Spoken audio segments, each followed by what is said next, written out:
All Heavens on the Go, Monday, November 24th, 2025. Topic: Marry Right. Memory verse: Psalm 32:8. I will instruct thee and teach thee in the way which thou shalt go.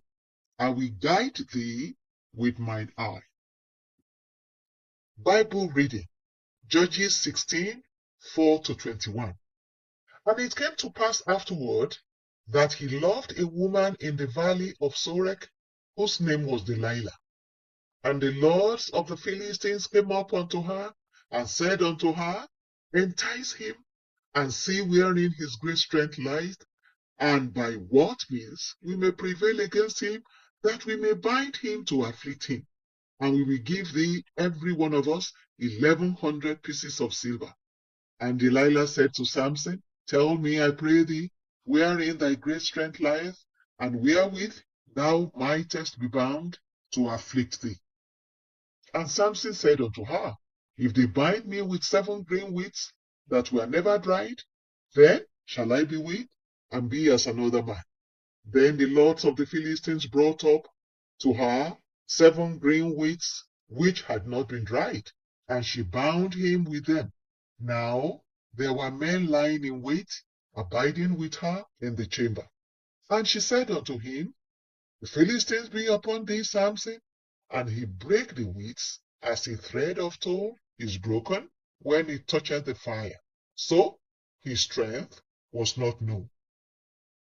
And Delilah said unto Samson, Behold, thou hast mocked me and told me lies. Now tell me, I pray thee, wherewith thou mightest be bound.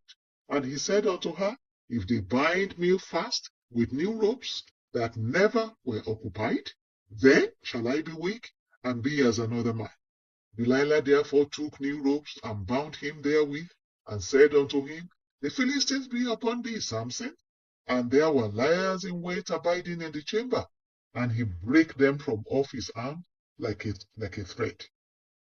And Delilah said unto Samson, Hitherto thou hast mocked me and told me lies. Tell me wherewith thou mightest be bound. And he said unto her, If thou weavest the 7 locks of my head with the web. And she fastened it with the pin, and said unto him, Philistines be upon thee, Samson. And he awaked out of his sleep, and went away with the pin of the beam, and with the web. And she said unto him, How canst thou say, I love thee, when thine heart is not with me? Thou hast mocked me these 3 times, and hast not told me wherein thy great strength lieth.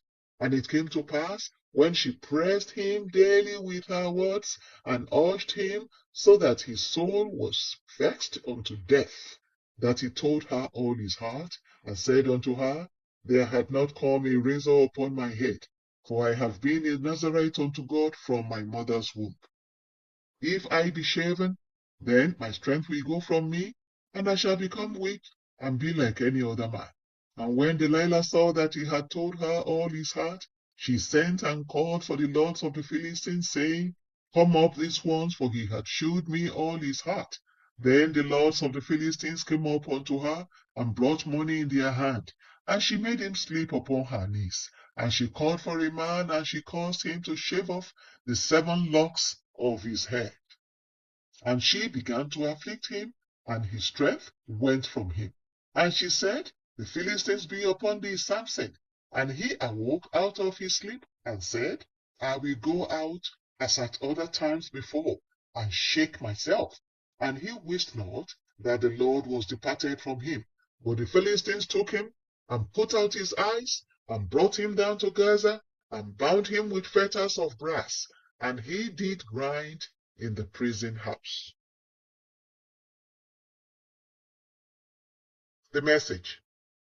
Today, many men are afraid to get married, even though they are mature enough, have good jobs or businesses, and are financially stable. Usually, this is because they do not want to marry the wrong ladies as wives. Likewise, many women are hesitant to get married despite being courted by many men because they do not want to make wrong choices when it comes to choosing a life partner. It is important for Christians to know that once they are married, there is no going back. Marrying the wrong spouse can be hell on earth. Nobody goes on a long journey without adequate preparations, and marriage is a lifelong journey. This is why, if you are not yet married, you need God's help to make the right decision regarding your partner on this lifelong journey. Some people have rushed into marriage only for them to find out that their partner is self-centered and foolish. Some have chosen spouses by their physical attributes alone and ended up with a physically okay but spiritually deficient partner for their journey. When the journey became tough, their spouses were neither spiritually sensitive nor capable of strengthening their faith. When choosing who to marry, believers must not allow physical attributes to dictate for them. Samson was a man who was destined to be great. His glorious future was foretold before his birth, and he was truly on a path to greatness before the woman he chose as a partner, Delilah, cut short his destiny. Before then, Samson had compromised his faith in many areas, and he became insensitive to God's leading. Therefore, he chose to love Delilah based on her physical attributes. Judges 16:4 says that he saw her in the valley of Sorek and loved her. He allowed himself to be enticed by her beauty. A valley is a low place, and if a believer is in a low place spiritually, where the fellow has compromised his or her values and disobeyed God's principles, such a believer is not in a good place to make marital choices because he or she might make a wrong choice. Such a believer must first return to the Lord and ask Him to restore him or her before thinking about choosing a spouse.